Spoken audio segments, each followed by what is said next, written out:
हरे कृष्णा, राधे राधे भक्तों आप सभी का स्वागत है आपके अपने चैनल पर संदीप भक्ति ज्ञान गंगा में। भक्तों, आज की इस वीडियो में हम जानने वाले हैं सोमाधोबन यानी सोमवती अमावस्या की व्रत कथा या कहानी। तो देखिए, जब हम यहाँ पर पूजन संपूर्ण कर लेते हैं तब उसके बाद में हमें कथा या कहानी पढ़नी सुननी होती, तभी हमारे व्रत का संपूर्ण लाभ प्राप्त होता है।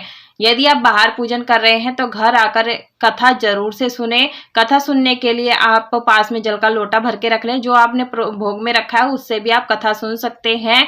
और देखिए, कथा कभी भी खाली हाथ नहीं सुनी जाती है, तो अपने सीधे हाथ में अक्षत और पुष्प लेकर के हुंकारा भरते हुए कथा को सुनेंगे।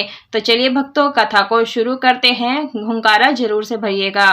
सोमवती अमावस्या की कहानी। एक साहूकार के 7 बेटे और 7 ही बहुएं थी, साथ में एक बेटी भी थी। साहूकार के घर रोज एक जोगी आता था, जिसे साहूकार की बहू भिक्षा देती थी। उस जोगी को जब साहूकार की बेटी भिक्षा देने आती तो वह उसे भिक्षा नहीं लेता और कहता, तेरे भाग्य में सुहाग की जगह दुहाग लिखा हुआ है। लड़की को उस जोगी की बात बहुत बुरी लगती थी और एक दिन वह अपनी माँ से रोते रोते जोगी की बात बताती है। सारी बात सुनकर माँ कहती है कि कल जब जोगी आएगा तब मैं सुनती हूँ कि वह क्या कहता है और क्यों कहता है। अगले दिन फिर जोगी आता है तो साहूकारनी छिप कर बैठ जाती है और लड़की को भिक्षा देने भेजती है। जोगी उससे भिक्षा नहीं लेता है और फिर वही बात दोहराता है कि तेरे भाग में सुहाग की बजाय दुहाग लिखा है। लड़की की माँ बाहर निकल कर आती है और जोगी से कहती है कि जोगी महाराज, एक तो हम आपको भिक्षा देते हैं, आप हमें आज आशीर्वाद देने की बजाय ऐसे क्यों कहते हैं। तो जोगी कहता है कि मैं जो सच है वही बता रहा हूँ, इसके भाग में सुहाग नहीं दुहाग लिखा है। तब उसकी माँ बोली कि हे जोगी, जब तुम्हें इतना पता है तो इससे बचने का उपाय भी पता होगा। तो जोगी बोला, हाँ, 7 समंदर पार एक धोबन रहती है जिसका नाम सोमा है। वह सोमवती अमावस्या का व्रत करती है। अगर वह आकर इसे अपना सुहाग दे दे तब इसका दुहाग टल सकता है, नहीं तो विवाह के समय सर काटने से इसके प्रति पति की मृत्यु हो जाएगी। सारी बात सुनकर माँ रोने लगी और सोमा धोबन की तलाश में निकल गई। चलते चलते रास्ते में तेज धूप पड़ रही थी, जिससे बचने के लिए वह एक पीपल के वृक्ष के नीचे बैठ गई। उसी वृक्ष पर एक गरुड़ के बच्चे अपने घोंसले में रहते थे। एक सांप आया और गरुड़ के बच्चों को खाने के लिए लपका, लेकिन साहूकारणी ने उस सांप को मार करके बच्चों की रक्षा की। कुछ देर बाद गरुड़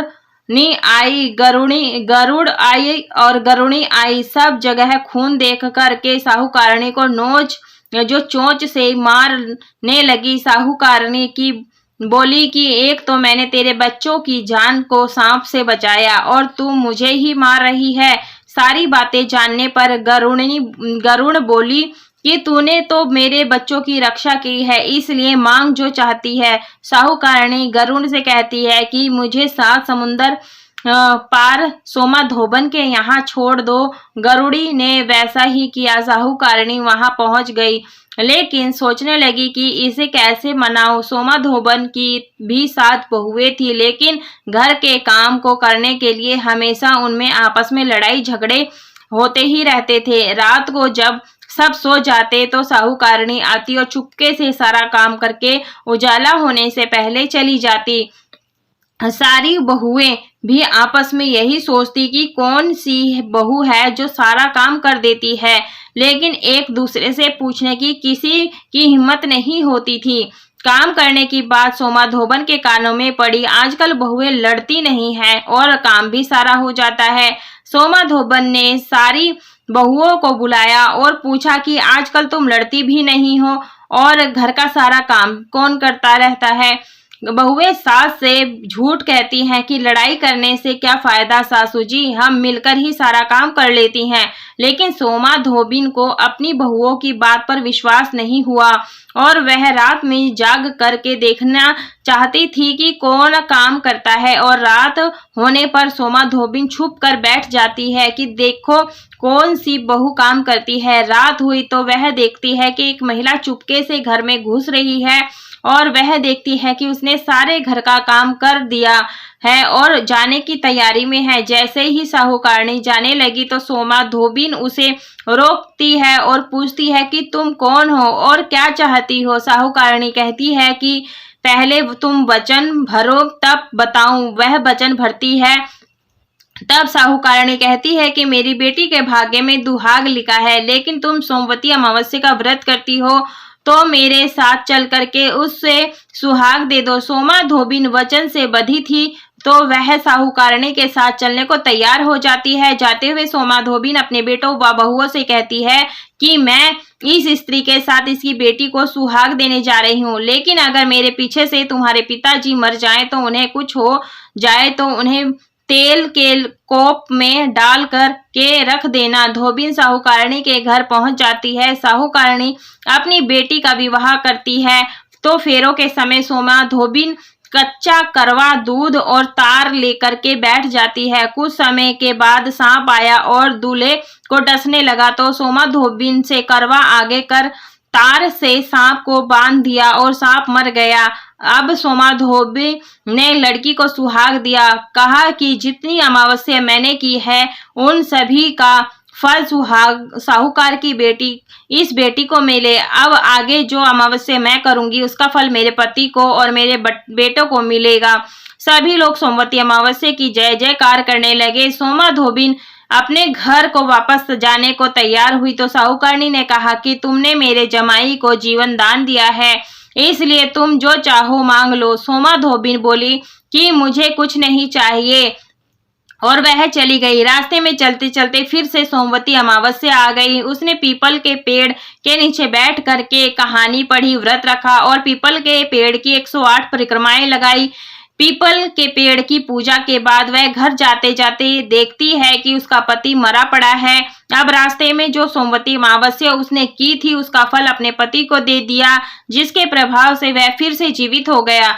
सब कहने लगी कि तूने ऐसा क्या किया जो तेरे पति जिंदा हो गया। वो कहती है कि मैंने तो कुछ नहीं किया, बस रास्ते में सोमवती अमावस्या आ गई थी जिसका मैंने व्रत किया, कहानी कही और पीपल के वृक्ष की 108 परिक्रमाएं की।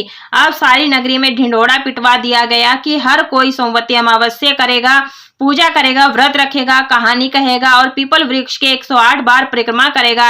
हे सोमवती अमावस्या, आपने साहूकार की बेटी का सुहाग दिया, वैसे सबको देना। जैसा सोमा धोबिन के पति की रक्षा करी वैसे सबके पतियों की रक्षा करना। घर में अन्न धन के भंडार भरना, घर में सुख समृद्धि करना। जय हो सोमवती मैया की जय। भक्तों, इसके बाद में हमें विनायक जी की भी कथा या कहानी पढ़नी या सुननी होती है। कथा का जो वीडियो है हमारे चैनल पर आ चुका है, आप वहां जाकर के गणेश जी की कथा या कहानी सुन सकते हैं। तभी आपकी जो कथा है संपूर्ण हो जाएगी और उसका लिंक मैं आपको डिस्क्रिप्शन में डाल दूंगी और आप कथा सुन करके और ज्यादा से पुण्य का लाभ कमाइए। तो भक्तों, ये थी सोमा धोबिन की व्रत कथा या कहानी। बोलिए सोमवती मैया की जय, सोमा धोबन की जय और गणपति भगवान की जय। तो देखिए, कथा सुनने के बाद में जो हमने अक्षत और पुष्प लिए थे ये हम भगवान के चरणों में छोड़ देंगे और क्षमा प्रार्थना जरूर से मांग लेंगे। पूजा में रही कोई भी गलती हो जाए उसके लिए क्षमा प्रार्थना मांग लेना और घर में सुख समृद्धि के लिए, अपने सुहाग की लंबी उम्र के लिए माता से प्रार्थना जरूर से करिएगा। और ये जो जल का लोटा है आप चंद्रमा को अर्घ्य दे दीजिएगा। उसके बाद अपने व्रत को संपूर्ण कीजिएगा। और कथा की वीडियो यदि पसंद आई है तो वीडियो को ज्यादा से ज्यादा लाइक कीजिएगा, ज्यादा से ज्यादा शेयर कीजिएगा ताकि अन्य भक्त भी इस वीडियो के माध्यम से लाभ प्राप्त कर सके। और अगर अभी तक आपने हमारे चैनल को सब्सक्राइब नहीं किया है तो चैनल को सब्सक्राइब कर लीजिएगा ताकि आने वाली वीडियोस की नोटिफिकेशन आप सभी को सबसे पहले मिल सके और आप उन वीडियो को सबसे पहले देख पाएं। तो इस तरह से हमें प्रार्थना कर लेनी है, सेवा प्रार्थना कर लेनी है। अगर आपके मन में किसी भी प्रकार का डाउट है तो आप कमेंट में पिन कर लीजिएगा ताकि आपको सारे सवालों का जो जवाब है आपको मिल सके।